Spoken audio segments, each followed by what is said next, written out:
mengikutimu, ku hidup bagimu, mataku tetap memandangmu.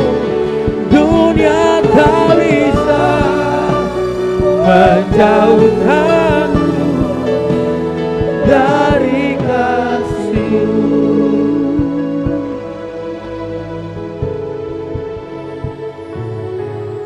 Bisa menjauhkanmu dari kasih-Mu. Bapa, terima kasih untuk kebaikan-Mu.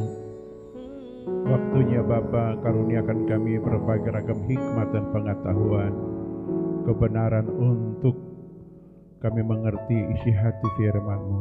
Di dalam nama Tuhan Yesus, sampaikan firman-Mu kepada kami, dan kami siap mendengar, merenungkan, dan dalam hati kami simpan janji-Mu.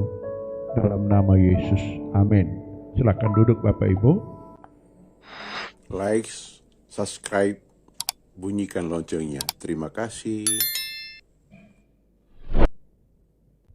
Om semuanya, puji Tuhan. Bisakah senyum kiri, senyum kanan?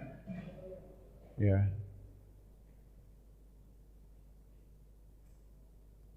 Ya, mari kita nikmati berkat Tuhan dalam firman-Nya dalam Yehezkel pasal 36. Yehezkel 36 ayat 24. Ayat 24 sampai dengan ayat yang ke-30. Ayat 24 sampai ayat yang ke-30. Mari kita berdiri semuanya sekali lagi. Kita baca ayat-ayat ini dengan cara bergantian. Aku akan menyebut kamu dari antara bangsa-bangsa dan mengumpulkan kamu dari semua negeri dan akan membawa kamu kembali ke tanahmu.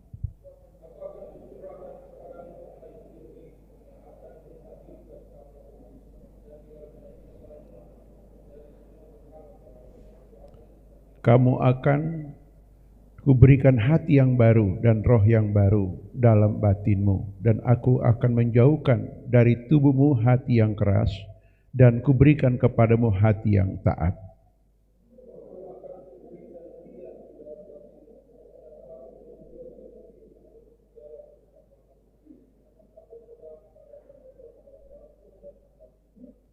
Dan kamu akan diam di negeri yang telah kuberikan kepada nenek moyangmu, dan kamu akan menjadi umatku, dan aku akan menjadi Allahmu.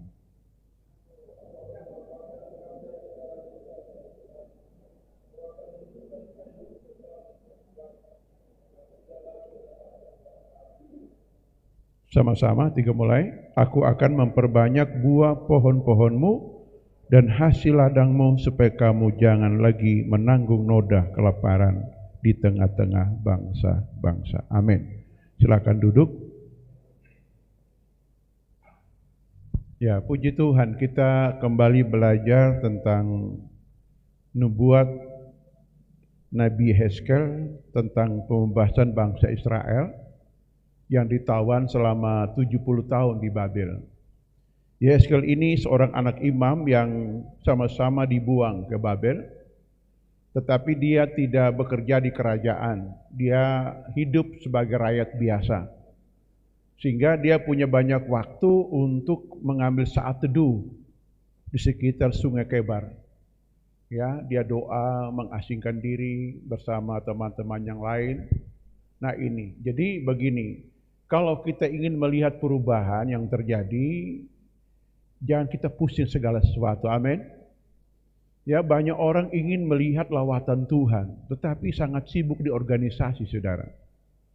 Sibuk ini, rapat sana, rapat itu baik juga, saudara. Tetapi kalau kita terpanggil menjadi pendoa, lakukan doa saja, amin. Amin, saudara. Nah, Daniel itu terpanggil dan memang dipaksakan untuk bekerja di organisasi pemerintahan, politik, saudara. Tetapi dia tidak lupa diri. Dia itu 3 kali sehari doa, saudara. Ancaman gua singa menunggu dia nggak takut, saudara. Karena dia tahu, kalau dia berdoa, Tuhan pasti ambil alih masalahnya. Ini saudaraku. Sehingga dia tidak takabur saudaraku. Seperti Lut, kalau kita bandingkan Lut dengan Daniel, Lut ini waktu pisah dengan Abraham, dia tertarik menjadi urusan politik saudara. Dan dia tidak pernah bangun mezbah. Datang masa sulit saudara, apa yang dia cari bertahun-tahun terbakar habis saudara. Dia keluar dari rumahnya, dari kampungnya, hanya pakaian di badan saudaraku. Malah istrinya jadi patung tiang garam. Ini masa sulit mengajar kita seperti itu. Jadi Daniel ini kita lihat saudara, walaupun dia seorang bekerja di pemerintahan dan banyak sekali teman-teman kementerian itu iri kepadanya. Mengapa? Karena dia diistimewakan oleh raja. Dia punya hikmatnya luar biasa, excellent spirit saudara. Sehingga orang-orang yang bekerja dengan dia menjebak dengan berbagai aturan. Dan aturan yang paling mereka buat itu aturan tentang keagamaan. Sehingga hukumannya gua singa, saudaraku. Tetapi waktu dia mendengar ketetapan raja tentang itu, dia tahu yang menolong dia itu Tuhan. Amin. Bapak Ibu jemaat sekalian, saudara, kita perlu Tuhan. Bilang amin. Sehebat-hebatnya kita, saudara, kita tetap perlu Tuhan. Kenapa? Karena kehebatan kita akan meninggalkan kita di masa sulit, saudara. Betul tidak? Mau kita nabi, mau kita gelar seperti apa, saudara, kita harus perlu Tuhan. Karena tidak semua kemampuan kita mengatasi kesulitan. Bilang amin. Ya saudara, kalau mengatasi masalah makan kan hanya butuh otak, betul tidak? Ya, masak atau tumis kangkung, masak ikan, kan hanya butuh otak, nggak perlu Tuhan, saudara. Betul tidak? Tetapi ada problem yang berat, saudara. Dalam berbagai keputusan besar, kita perlu Tuhan. Ini Mas Aldis itu. Kita perlu Tuhan, saudara. Mungkin orang kepahitan, dia berkata, buat apa perlu Tuhan? Buat apa ibadah? Buat apa menyembah Tuhan? Tunggu tanggal main. Ya, nanti kayak Mazmur 23 ayat 4, di lembah kekalama. Nah, di situ kita butuh Tuhan, saudara. Amin. Kalau terang baik-baik saja, nggak perlu Tuhan, saudara. Kayak orang kaya yang bodoh di Alkitab. Hai jiwaku, senang-senanglah. Tuhan ngomong malam ini, aku cabut nyawamu, hartamu kemana? Nah ini, jadi kita diajar untuk kita selalu bergantung kepada Tuhan. Saya pun saudara, setiap saat mesti menyembah, mesti merenungkan firman. Saya perlu Tuhan setiap waktu. Ini, jadi kita diajar Tuhan seperti ini. Jadi Yehezkel ini balik saudara. Yehezkel ini saudara, dia usia kurang lebih 20-an, ya, 20-an saudaraku, dia dibawa tawanan lain ke Babil bersama dengan Daniel menyusul, saudara. Ini menyusul. Nah, Daniel ini turun orang bangsawan. Sedangkan saudara Yehezkel ini adalah turunan imam, anak pendeta lah kalau zaman sekarang, saudaraku, ya. Nah, dan di sini saudara lihat bahwa ada 10.000 kurang lebih tawanan orang Yahudi dikirim ke Babel. Bayangkan, berarti orang Arab sekarang ini saudara enggak murni Arab asli, saudara. Semua tuh ada peranakan Yahudi kebanyakan. Betul tidak? Peranakan Yahudi, saudara. Ya, saudara itu dari Ratu Esther, ya, kawin, ya, saudara di sana, punya anak cucu, saudara. Itu Yahudi, dari Yahudi. Jadi dari orang-orang Arab itu orang nggak bisa bangga bahwa maksudnya Arab sekarang, bahwa itu asli Arab, enggak. Semua itu sudah kawin campur, saudara. Ya, karena waktu zaman pembuangan ini mereka diaspora ke sana. 10.000 jiwa kurang lebih saya baca di kamus. Dibuang bersama-sama Yehezkel ini, saudara. Dan yang pulang, gak semua pulang, saudara. Ada yang tertinggal. Nah gitu. Nah, saat mereka dibuang ke Babel ini, saudara, saya ulangi lagi, Yehezkel ini mulai mempelajari nubuat Nabi Yeremia. Mengapa?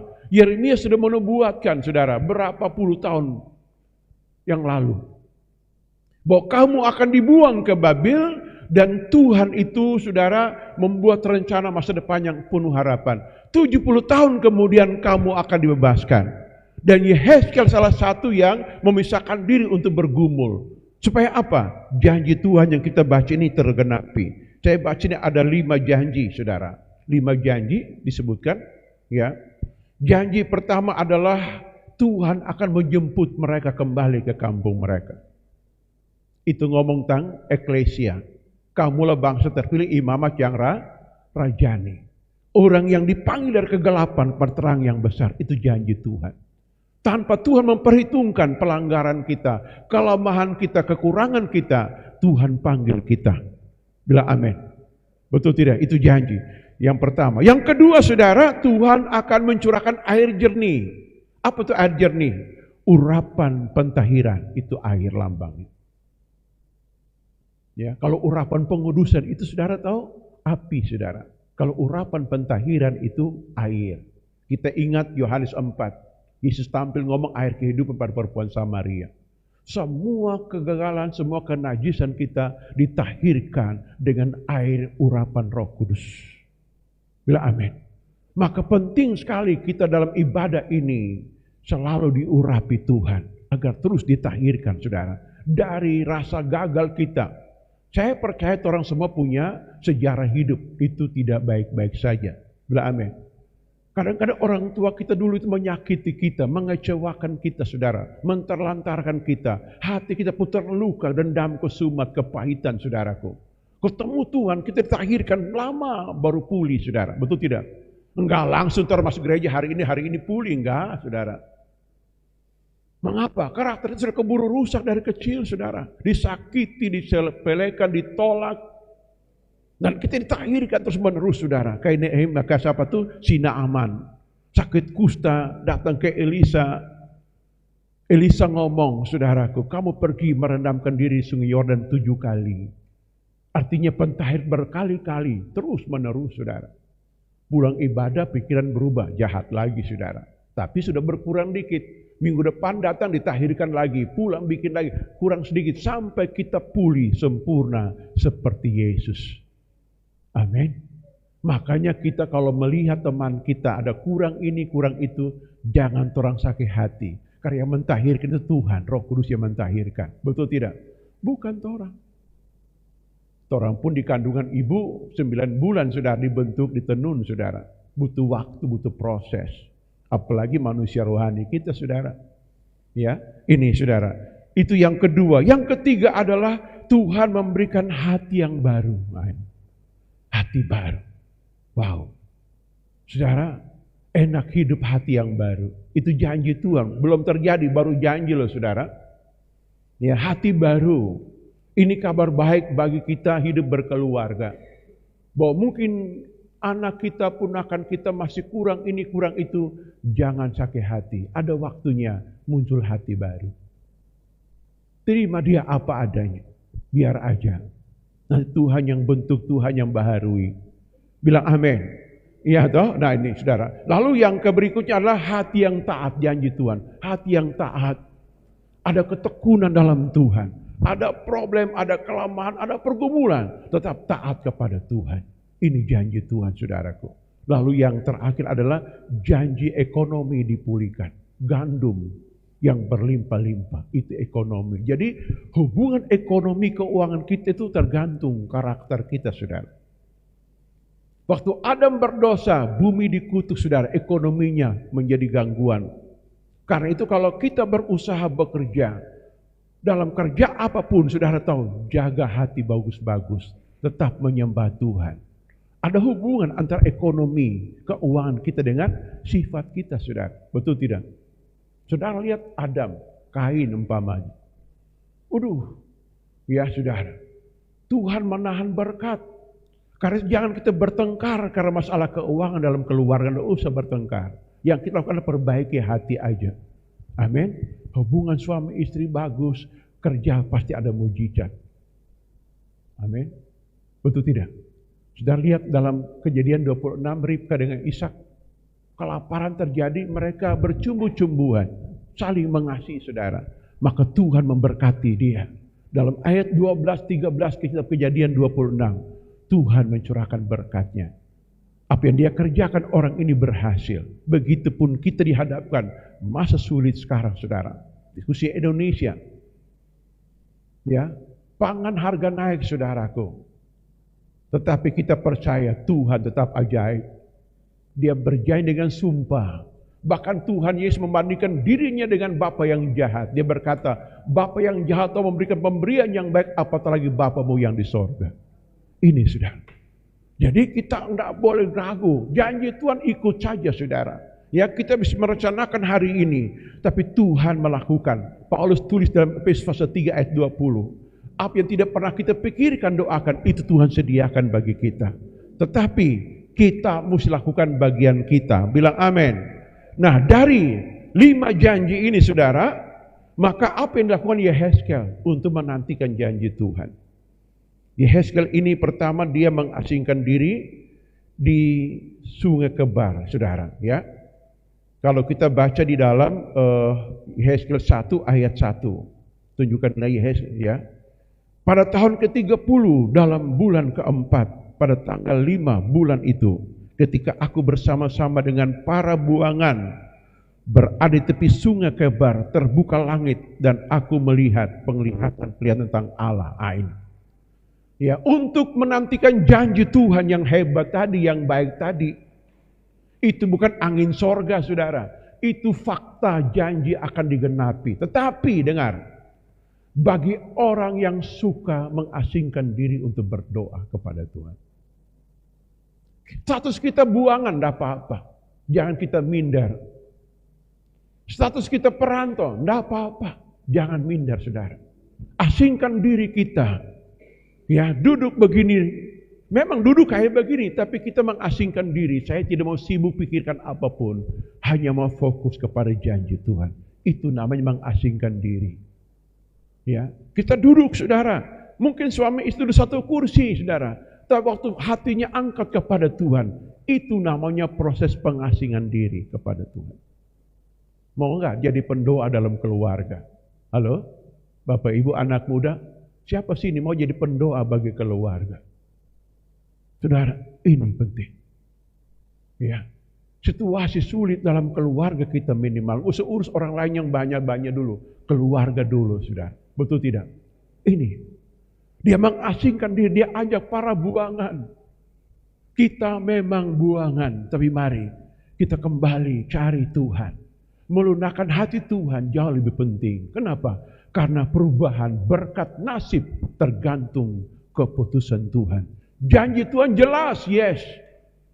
Tapi janji Tuhan digenapi tatkala kita mengasingkan diri bersama-sama teman yang lain. Mari kita menyembah Tuhan. Kalau mau hancur hati, hancurlah.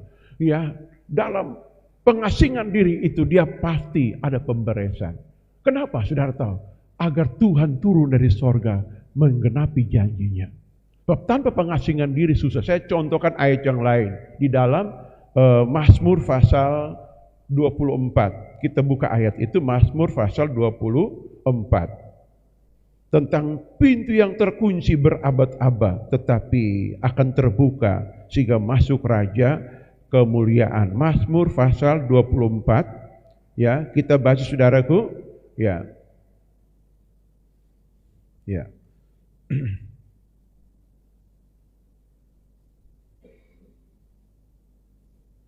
Kita baca ayat 6 dulu, ayat 6. Itulah angkatan orang yang menanyakan dia, yang mencari wajah-Mu ya Allah. Perhatikan, angkatan orang yang menanyakan, yang mencari wajah Tuhan, yang suka berdoa. Ini saya lihat ini Om Malince ini, beliau ini Jakarta pendoanya Pak Niko Notori Harjo. Betul Ibu ya, Maya?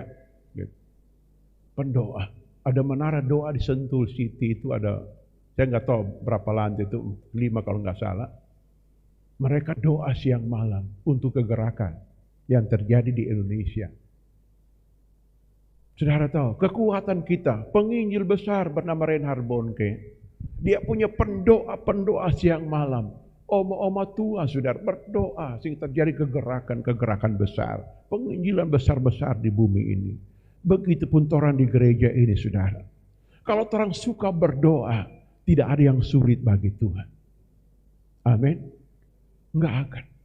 Tuhan enggak menyiksa kita cari dana sampai peras keringat untuk sebuah kegerakan. Enggak perlu. Kalau kita berdoa, Tuhan berkata, ya kamu lakukan. Tuhan akan curahkan 2 jenis roh bekerja. Pertama, keselamatan. Yang kedua, kemurahan, saudara. Ini. Saudara lihat di zaman Musa. Musa enggak ada waktu cari dana untuk kasih makan Israel keluar Mesir, saudara. Tapi Tuhan bekerja roh kemurahan. di Mesir. Harta Mesir menghidupi Israel 40 tahun, saudara. Ini terjadi. Kalau kita ngerti rahasia ini pasti. Janji Tuhan jelas. Tapi pertanyaannya, maukah kita mengasingkan diri suka berdoa di mata Tuhan? Itu masalah di situ. Kalau kita nggak bisa lakukan berarti kita menunda berkat Tuhan. Kita menunda janji Tuhan. Kita menunda kegenapan janji Allah. Kalau kita mempercepat janji Allah tadi digenapi dalam hidup kita, berarti kita harus punya waktu dengan Tuhan. Bila amin, kayak Mazmurin, angkatan menyanyikan dia, saudara. Sehingga kita lihat apa yang terjadi di sini ayat 7. Angkatlah kepalamu, hai pintu pintu gerbang. Teranglah hai pintu berabad-abad, masuk raja kemuliaan itu. Apa pintu berabad-abad? Orang yang sudah pernah percaya, tapi mereka tutup pintu hati pikiran mereka untuk Tuhan. Saudara, keterangan Injil apa aja? Dia punya roh penyangkalan. Nggak betul itu, seperti Dede itu. Yang undang dia lagi, itu roh penyangkalan menolak, saudara. Pintu yang terkunci berabad-abad. Banyak orang berpikir memberi untuk gereja, dia punya hak mengatur gereja. Nggak boleh. Yang berhak mengatur hanya Tuhan. Tuhan itu hikmat. Amin. Sudah lihat Salomo umpamanya. Salomo bangun bait Allah itu lapisan emas, saudara. Bukan pakai tel, emas. Apakah Salomo berkata, kamu mesti menyembah aku di bait ini karena akulah membangun bait suci ini? Enggak. Salomo jadi teladan menjadi seorang penyembah. Dia menyembah Tuhan dalam waktu yang panjang. Dia berlutut di atas mimbar tembaga. Dia angkat wajah kepada Tuhan. Dan hasilnya apa? Lawatan Tuhan besar turun. Api Tuhan turun di bait Allah. Tuhan cari pria wanita seperti itu. Saya tahu jemaat sini banyak yang cinta Tuhan. Dan banyak menjadi penyembah-penyembah. Umurmu jadi panjang. Hidupmu diberkati Tuhan. Amin. Alkitab berkata, di mana ada hartamu, hatimu berada. Kalau kita memberi untuk pekerjaan Tuhan, hati kita ke Tuhan, saudara. Amin. Karena kita menabur ke sana. Semua hidup masa depan kita, Tuhan yang tanggung jawab. Tuhan jadikan kita menjadi seorang penyembah. Di tengah masa sulit apapun, sulit bagi dunia, bagi Tuhan. Kalau dia menampakkan diri, dia akan bekerja menggenapi janjinya kepada kita. Bilang amin. Bila amin, saudara. Ini roh jahat masuk dalam gereja Tuhan. Namanya roh penyangkalan. Roh membenarkan diri, saudara. Sehingga orang sulit bertobat, saudara. Sulit bertobat, sulit jadi penyembah. Tetapi ini kenapa? Disebutkan pintu yang terkunci berabad-abad. Bayangkan, itu lama sekali. Mengaku Kristen, tapi kelakuannya ateis, penyangkalan, saudara. Menyangkal Tuhan. Ini roh jahat bekerja. Tetapi dengar, Daniel sibuk. Saya lihat cara Tuhan membuatkan Israel di zaman Babel ini luar biasa. Luar biasa apa? Semua lini anak-anak Yahudi duduki, saudara. Bayangkan, saudara. Pemerintahan Daniel duduki, saudara. Ibadah Sadrak, Mesak, Abednego duduki, saudara. Doa si Hezkel duduki, saudara. Semua lini mereka duduki. Walaupun cuma seorang, tapi punya pengaruh untuk orang sekitar. Itu hebat, saudara. Hebat, hebat. Saya beri contoh Pak begini. Di Indonesia, anak Tuhan di dunia politik, nggak apa-apa berkarya di sana. Anak Tuhan di dalam doa, bersyafaat doa, saudara. Anak Tuhan di pelayanan, Tuhan di dunia bisnis, duduki, saudaraku. Ya, dalam dunia apapun, terduduki anak-anak Tuhan yang terbaik, punya hikmat, punya wibawa, punya otoritas, punya integritas, duduki di sana, saudara. Maka semua pasti baik-baik saja. Amin. Jadi engkau yang bekerja dengar, bekerja dunia apa saya dengar, Tuhan taruh kamu di situ. Jadilah garam dan terang di situ. Ada masalahmu, masalah orang semua. Ada masalah, jangan malu share, bantu doa. Kita doa, kita perangi roh jahat. Lihat ke zaman ini. Strategi Tuhan sampai zaman Elia. Tuhan lihat Elia nggak mampu seorang diri mengalahkan Isabel dan Ahab dengan nabi-nabi palsu. Dia mesti urapi 3 orang untuk mengalahkan kuasa jahat ini. Mereka duduki pemerintahan, mereka duduki doa kenabian, mereka duduki saudara. Maka setan dikalahkan. Itu strateginya. Bila amin. Halo, amin. Ini kita punya banyak karunia. Umur kita masih muda, enggak apa-apa. Yang penting engkau fanatik, engkau cinta kebenaran. Ibrani 1 ayat yang ke-9. Allah akan mengurat engkau lebih dari orang-orang lain. Di atas rata-rata hidup umat manusia. Engkau spesial di mata Tuhan. Bila amin. Spesial. Jangan main-main di sana. Apalagi bikin onar. Tidak boleh, saudara. Ingat, Tuhanmu baik. Tuhanmu kudus. Tuhanmu berwibawa. Kita duduki kayak zaman ini. Saya baca, saya temu, wow, rahasia besar Tuhan bukakan. Ya, kenapa Yehezkel ini? Ya, dia ke Babil. Tidak diambil Nebukadnezar menjadi seorang pembesar. Dia malah menjadi orang biasa. Padahal dia ini nabi, saudara, bayangkan. Dia strategi Tuhan membutakan mata orang jahat. Agar apa? Semua lini mereka duduki, saudara. Hebat enggak? Hebat, saudara. Hebat. Sangat dahsyat, saudara. Amin. Betul enggak? Ini rahasia ini. Jadi kita lihat, agar tujuannya apa? Pintu yang berabad-abad dibukakan, saudara. Ya, puji Tuhan. Jadi, lihat saudaraku, waktu dia menanti Tuhan disebutkan langit terbuka, roh Allah turun. Kita baca satu ayat di dalam Yesaya pasal 32. Yesaya 32, saudara, sama. Ya, prinsip kerja mereka ini sama. Karena Alkitab itu paralel, sejajar, saudaraku. Ya, saling melengkapi. Yesaya pasal 32, kita lihat. Ya. Zaman jahat ini, saudara, lihat bahwa ya. Nah, kita baca, saudara, di ayat yang ke mana? Ya, ayat 12 ya, 12 kita potong ya. 12 saja. Ratapilah ladangmu yang permai dan pohon-pohon anggurmu yang selalu berbuah lebat. Ratapi tanah bangsaku dan yang ditembuhi semak duri dan putri malu. Bahkan juga segala rumahmu tempat bergirang-girang di kota penuh keriaan. Sebab purimu sudah ditinggalkan dan keramaian kotamu sudah berubah menjadi kesepian. Bukit dan menara sudah menjadi tanah rata untuk selama-lamanya. Tempat kegerangan bagi keledai hutan dan tempat makan rumput bagi ya kawanan kambing. Nah, perhatikan. Ini ratapi semua, doa ratapi, saudara, ya. Sampai kapan? Lihat di ayat 16, ayat 15. Sampai dicurahkan kepada kita roh dari atas, maka padang gurun akan diuji kebun buah-buahan. Ini roh Tuhan kalau turun gampang sekali. Betul tidak? Lawatan Tuhan besar. Tuhan merubah segalanya. Mengapa, saudara? Kita lihat. Kalau roh Tuhan turun, dia merubah padang gurun. Inilah bahasa perumpamaan. Suatu kiasan tentang kehidupan umat manusia. Ya, sehingga ada kebenaran, ada damai sejahtera. Kita lihat sebentar di Perjanjian Baru, saudara, di dalam Yohanes pasal 16 ayat 8. Ayat 8 tentang karya Roh Kudus, saudara. Dan kalau ia datang, ia akan menginsafkan dunia akan dosa. Wow. Orang jahat apapun pasti insaf, saudara. Betul tidak? Pasti insaf tanpa tumbuhan tangan manusia. Itu karya Roh Kudus. Saya banyak melihat orang-orang masuk di gereja ini, saudara. Di pintu gerbang so nangis, saudara. So nangis. Saudara, tidak bisa kuat, saudara. Kenapa? Roh Kudus bekerja menginsafkan, saudara.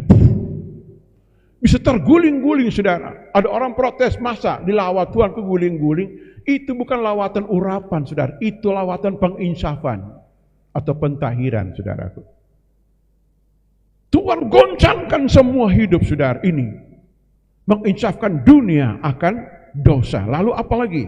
Kebenaran dan penghakiman. Dia akan tunjukkan, dia akan bekerja dalam nurani manusia. Memberi kesadaran, dia bertobat. Saya percaya orang lahir baru karena karya Roh Kudus. Amin. Enggak mudah orang bertobat, saudara. Karena orang yang terikat oleh dosa kejahatan, mereka sudah menikmati kenikmatan hidup itu. Tapi orang jahat bisa berubah radikal 360 derajat itu karena Tuhan menginsafkan. Bilang amin. Ini, saudara. Orang-orang Yahudi yang ditawan di Babel pulang ke kampung mereka. enggak otomatis masuk kampung. Mereka mesti diubahkan. Kalau enggak bisa. Mereka pasti bikin dosa dan ulah baru. Begitupun kita semua, saudara. Hargai anugerah Tuhan kepada kita. Sekali bertobat, tetap bertobat. Benar, amin? Kita enggak akan menyesal kalau sudah bertobat. Melihat orang jahat, bikin jahat sana sini dengar. Semua orang jahat akan dihukum. Akan dihukum. Hukumannya 2 kali. Perhatikan. Hidup dalam tubuh ini sudah dihukum, saudara. Menderita enggak habis-habis, saudara. Mati, roh keluar dari tubuh, dihukum kekal di sana. Ini, saudara. Itu orang jahat. Karena itu kenapa Yesus mesti datang sebagai daging. Padahal kita temukan Yesus jadi manusia itu berkali-kali. Bukan suatu kali di Bethlehem, enggak. Berkali-kali jadi manusia. Waktu dia bertemu dengan Abraham, dia menampakkan diri sebagai Melkisedek, saudara. Dia roh jadi orang langsung.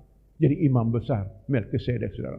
Waktu Sodom mau dibakar, Bapa, Anak, Roh Kudus menampakkan diri. Menyerupai 3 pria datang kepada Abraham. Itu namanya teofani di Perjanjian Lama, saudara.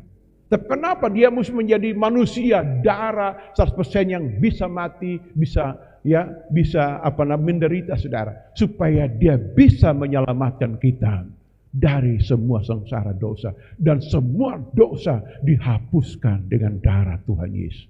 Beri tepuk tangan yang baik bagi Tuhan kita. Yang baik bagi Tuhan kita. Ini, saudara. Kalau orang baca Alkitab kan cuma buta-buta, saudara. Saya pelajari Alkitab berulang-ulang, saudara. Dari kitab Kejadian sampai kitab Wahyu. Bukan cuma baca, pelajari, bikin makalah lagi, saudara, tiap kitab. Bahwa Tuhan yang sama, pencipta langit dan bumi dalam Kejadian pasal 1. Dia tuh firman menjadi manusia, saudara. Saudara, dia bukan hanya buat dia manusia 2000 tahun yang lalu di kanan Bethlehem. Nah, saudara, sudah berulang-ulang terjadi sebagai penyelamat. Bahkan dia itu YHWH dalam kitab Keluaran. Dia yang tulis firman di loh batu, saudara, dengan jarinya. Dia juga Tuhan yang sama menulis firman di tanah waktu mereka tangkap perempuan pelacur di Yohanes 8, saudara. Kenapa dia jadi darah manusia? Supaya dia ingin memberi darahnya, menyucikan, mendamaikan kita dengan Bapa.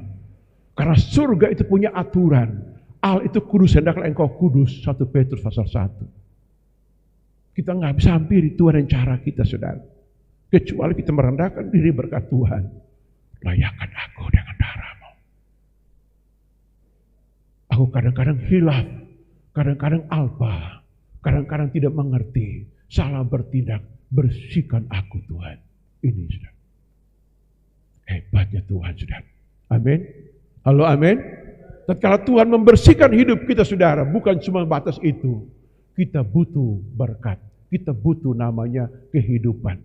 Karena orang masih darah daging, masih butuh uang, butuh anggaran, saudara, butuh rumah, butuh penghasilan. Maka Tuhan berkata, gandummu diberkati Tuhan. Itu lambang ekonomi. Ya, saudara lihat di Pancasila, saudara, sila kelima, padi dan kapas, saudara. Itu lambang kemakmuran, keadilan sosial bagi seluruh rakyat Indonesia. Tuhan pulihkan, saudara, percaya, saudara.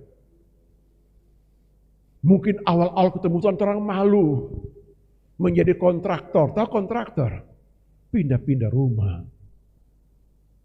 Tapi saudara, kalau terus setia dengan Tuhan, Tuhan akan latih hidup kita, memberkati hidup kita. Dia akan menghapus air mata kita. Seperti Yusuf berkata, Tuhan membuat aku lupa akan masa sukarku. Kesengsaraanku Tuhan membuat aku lupa. Ini janji Tuhan. Betul tidak? Iring Tuhan gak instan, saudara. Tidak. Karena Tuhan ingin memiliki dalam hidup kita karakter ketekunan. Maka Tuhan berjanji kepada kita lewat firman Tuhan ini, saudara. Yehezkel menuliskan, saudara. Dia menanti karya Tuhan turun. Roh Kudus melawat umat manusia, saudara. Kita melihat banyak mujizat terjadi. Saya kalau bikin KKR di mana-mana, kadang-kadang saya remuk hati melihat karya Tuhan yang hebat. Orang gila dibebaskan, orang lumpuh berjalan, saudara. Orang miskin dipulihkan. Luar biasa, saudara. Saya menginjili Halmahera, KKR sebuah kota di Halmahera sana. Disponsori oleh keluarga, itu ada seorang pedagang. ya, punya supermarket, saudara. Tapi saudara tahu, sakit keluarga ini. Dokter periksa, kurang gizi, saudara. Bayangkan, orang punya doi banyak, sakit, kurang gizi, masuk akal nggak? Nggak masuk akal, saudara. Kenapa? Diikat oleh kuasa jahat. Punya doi banyak, tapi nggak ada selera makan, saudara. Dalam kitab pengkhotbah kan ngomong begitu, ada orang dikarunia kekayaan, tapi dikarunia untuk menikmati, saudara. Seperti itu. Tapi waktu Injil disampaikan, mereka dibebaskan, saudara. Diberkati Tuhan berlimpah-limpah. Karena itu saudara lihat bahwa hubungan antara hidup yang makmur dengan hidup yang baik, itu ada hubungannya, saudara. Sejak dari Eden seperti itu. Bumi subur, keluar buah-buahan janji Tuhan dari mulut Allah kepada Adam. Engkau makan sepuas-puasnya. Zaman itu nggak ada kompor LPG, saudara. Tinggal petik makan buah. Makanya Adam umur panjang, hampir 1000 tahun, saudara. Ya, nggak ada LPG orang bawa sekarang, masak-masak dulu, bakar-bakar. Nggak, Adam nggak lakukan itu.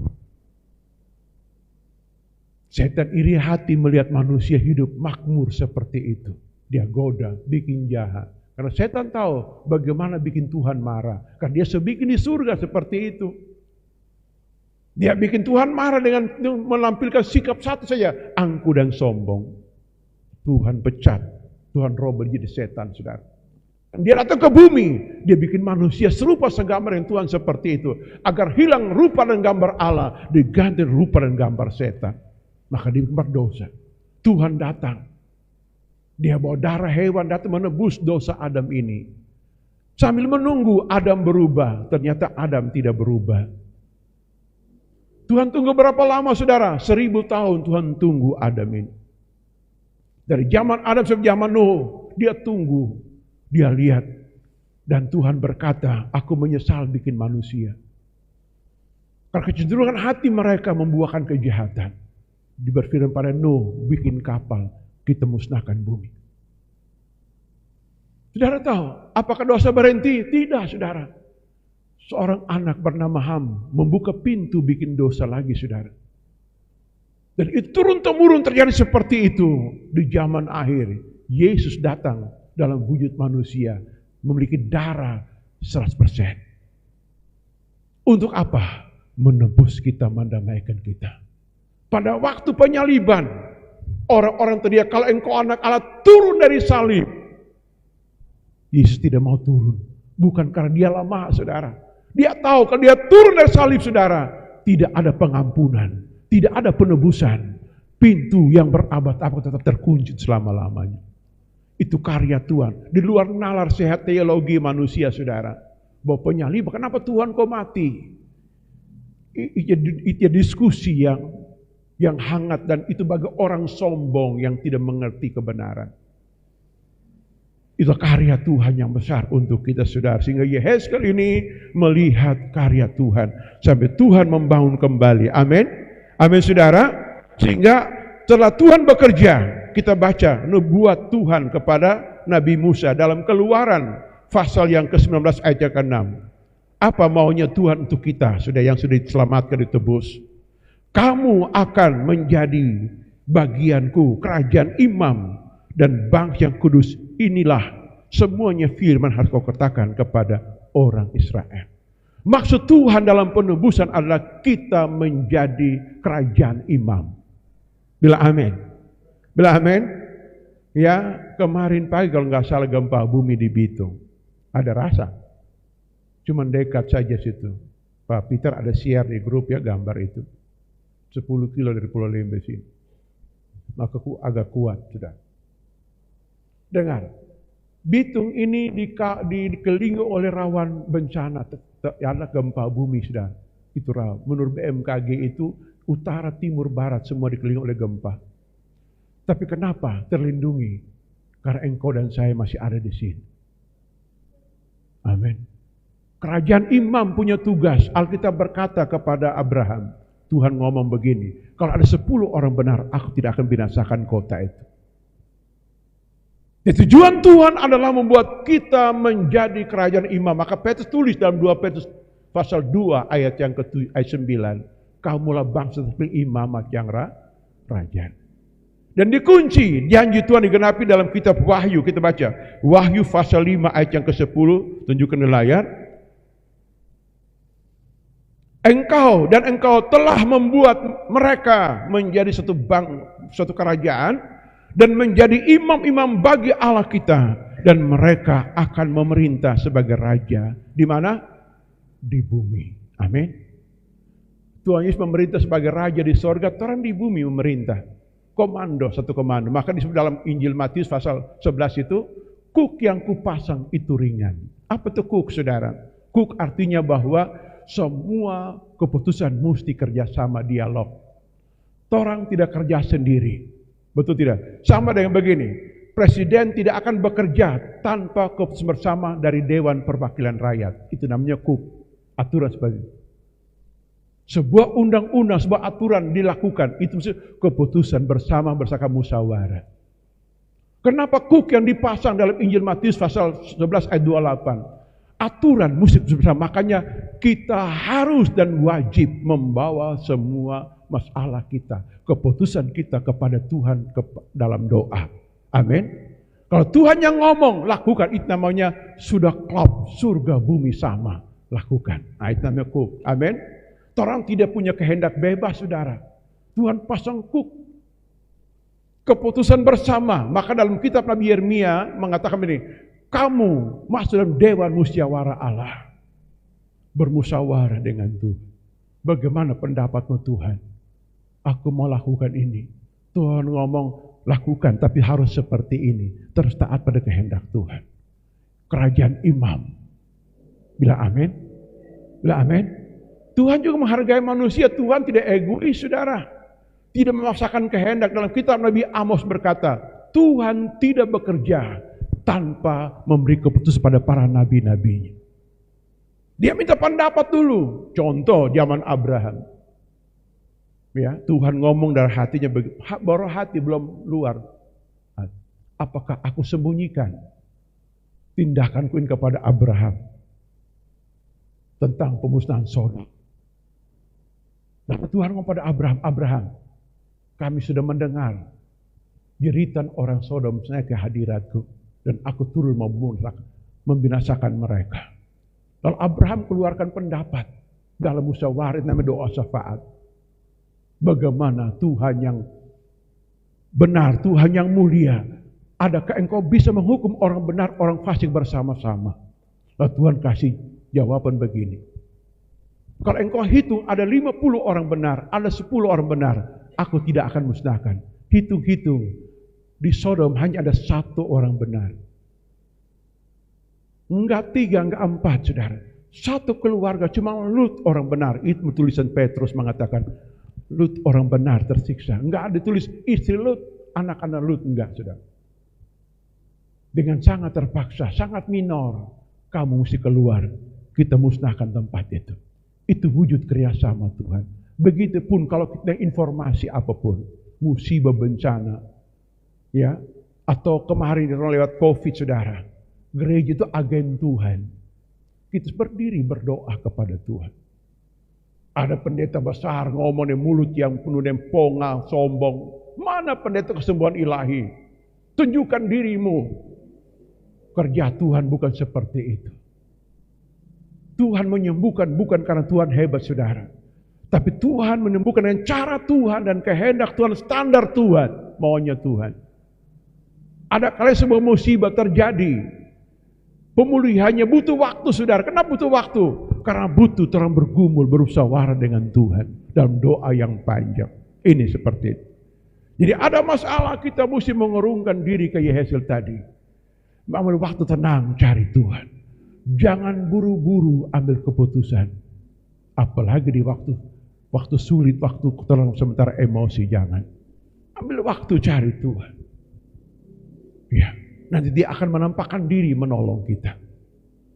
Apa inti kesimpulan pesan Tuhan untuk kita di hari ini? Pertama, saudara tahu, kalau kita ada sampai hari ini, Tuhan sangat suka dan sayang kepada kita. Amin. Amin. Dan engkau dan saya mendapat kasih karunia di mata Tuhan. Itu pertama. Yang kedua, Kalau ada masalah, Tuhan mau tolong terlibat. Dalam hal apa? Mengasingkan diri mencari wajah Tuhan. Tinggalkan sebentar keputusan kegiatan atau aktivitas pribadi kita. Kita cari Tuhan. Kita berdoa sampai Tuhan menampakkan diri. Pasti ada solusi yang Tuhan tawarkan. Katakan amin. Saudara. Nah, yang ketiga saudara. Kalau ada masalah ekonomi, percayalah. Ikut aturan Tuhan. Mungkin terlalu salah kelola, salah kerja, minta ampun dan Tuhan pasti perbaiki. Dan Tuhan pasti menolong kita. Ada waktunya, mungkin sekarang terlalu berkekurangan. Belum tentu minggu depan ada kelimpahan. Atau sebentar sore ada kelimpahan. Amin. Suatu ketika seorang ibu datang ke sini, saya tuh kasihan ini. Dia itu punya utang. Cicil oto, saudara. Saya tanya, dia bilang begini, Pak Pendeta, sambil nangis saudara. Di belakang situ di pojok saya. Dia nangis. Saya tanya kenapa? Saya ada masalah besar. Boleh enggak pendeta kita pinjam doi? Untuk apa saya tanya? Bayar apa tuh cicilan oto. Oh, saya enggak ada uang sudah. Ada Mark, cuma uang untuk konsumsi pasar gerian sudah. Sekitar dia 100.000 membayar bagaimana? Bagi. Saya berkata begini, saya tidak punya uang sebesar itu, sebanyak itu. Tapi saya punya Tuhan yang hebat, yang selalu mendengar doa. Mari terang berdoa, Tuhan pasti tolong. Nggak lama, pasti. Sebentar lagi Tuhan makasihmu. Segitu ngomong begitu, spontan kalimat itu muncul, saudara. Saudara tahu, itu namanya ma'rifat. Ma'rifat itu artinya kalimat spontan penuh kebenaran dan pengetahuan. Ma'rifat, saudara. Begitu, itu dalam karunia roh. Dalam bahasa disebut pengetahuan, saudara. Itu bukan pengetahuan logika, enggak. Pengetahuan ilahi, saudara. Nah, ngomong begitu. Kami doa, dia nangis di belakang sana. Dan dia keluar, dia pergi. Saudara tahu, sejam kemudian telepon, pendeta betul. Kita sodapa itu doi. Saudara lihat, Tuhan begitu. Doa membuat semuanya mungkin. Amin. Tadi Dede menyanyi, kita punya Tuhan yang besar. Kita punya Tuhan yang ada yang melakukan segalanya. Percaya itu, kita mesti percaya.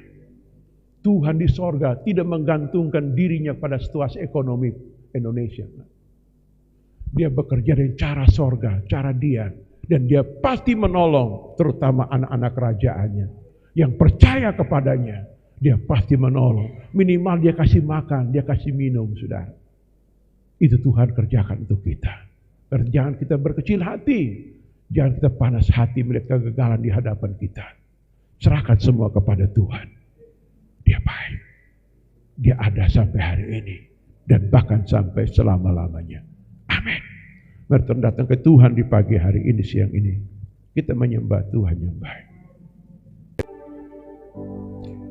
Mari kita berdiri kekasih Tuhan. Kami datang kepadamu, Bapa, langit dan bumi. Firman-Mu sudah kami dengar di hari ini. Engkau memberikan hati yang baru, hidup yang baru, berkat yang baru. Ampuni kami ya Tuhan. Engkau Bapa yang baik, yang menolong kami Tuhan. Terima kasih Tuhan. Kau angkatku di atas gunung batu. Kau angkatku melewati badai. Ku jadi kuat, ku jadi kuat, sebab Engkau menopangku. Lebih dari yang ku perbuat, lebih dari yang dapat ku perbuat. Lagi Kau angkatku Tuhan, Kau angkatku di atas gunung batu. Angkatku melewati badai, jadi kuat, sebab Engkau menopangku. Lebih dari yang dapat ku perbuat. Kau angkatku Tuhan, Ya Tuhan, di atas oh Bapa langit dan bumi, angkatku melewati badai, ku jadi kuat, Engkau menopangku lebih dari yang dapat ku perbuat.